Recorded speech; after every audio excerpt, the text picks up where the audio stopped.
Hey guys, welcome to Lingua Marina. Whenever people ask me, Marina, what is the best way to learn English? I tell them practice every day.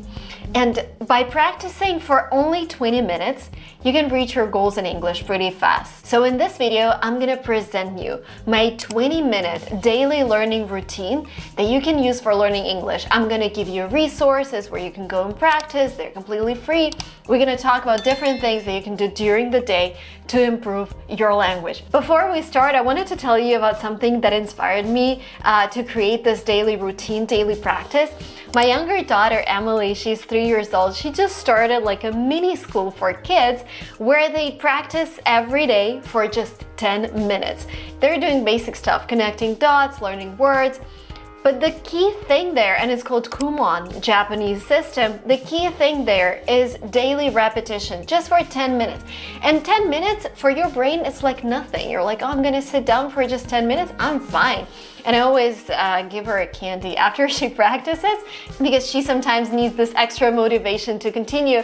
So I want you to get inspired by a 3-year-old and by this amazing system that they've created in Kumon where you practice daily but for a very short period of time. Because sometimes if it's a 2-hour class, we're like, maybe I should do tomorrow, maybe I should do it next week. But when it's a 20-minute daily routine, if you tell me, Marina, I don't have 20 minutes, I tell you, you're not interested in learning a language. When you're super passionate about something, when you understand that you really need it, you're gonna find those 20 minutes. Now let's talk about the daily routine. The first thing that we're gonna talk about is listening. Listening is very important in English just because of all the accents. I've been learning English for almost 10 years when I first came to the UK, and I realized it was useless because I didn't understand what people were saying, and it took me some time to actually get used to their accent. The problem with today's world is that there are so many accents. There is Indian accent, which is super popular around the world. There is Chinese accent, Russian accent, American, British, Scottish, Australian, New Zealand. There are so many people who speak English, and your task is to make sure you understand all of them, because who knows who's gonna be in your group when you go to a university, or if you're taking an online course who you're gonna be matched with to practice your English. So start your 20-minute practice with a 5-minute listening task. That could be anything, YouTube, audiobook, whatever. One of the websites that I wanted to recommend is called ello.org. They have a lot of lessons, including audio and video lessons on different topics.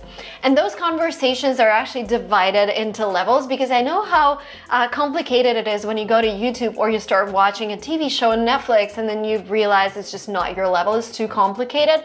Well, if you are beginner or intermediate, I would highly recommend that website because everything is based on the level of English that you have. What I also like about them is that they actually have a script of every single conversation, which I do not recommend you to read right away. But if you listen to a conversation and you're like, I still don't get what's going on here, then you read a script. And another thing that they've done for you, they've actually created a vocabulary so you can learn all the words that you've encountered during your listening practice. I also like that their conversations are not superficial, because sometimes listening tasks sound like this.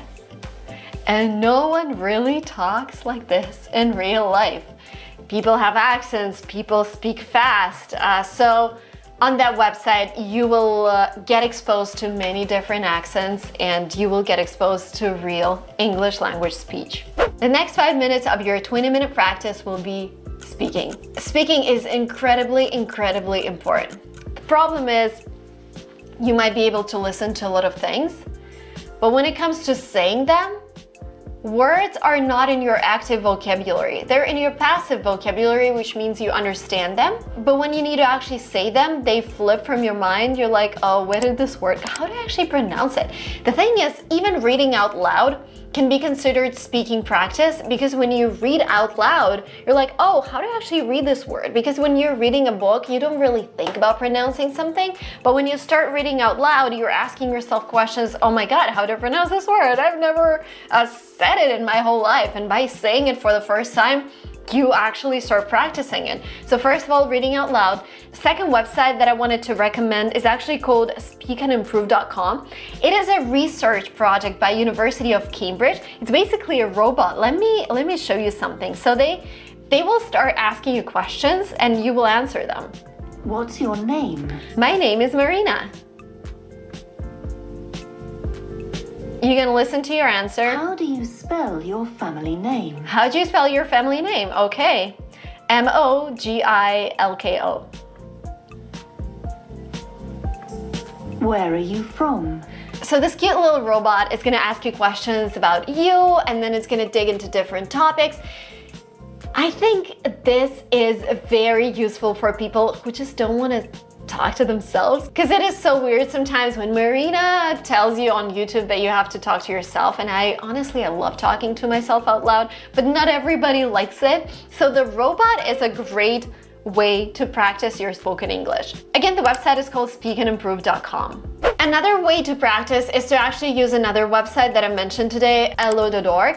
What they have there is they have videos of people answering questions. So for example, the question would be, do you like taking selfies?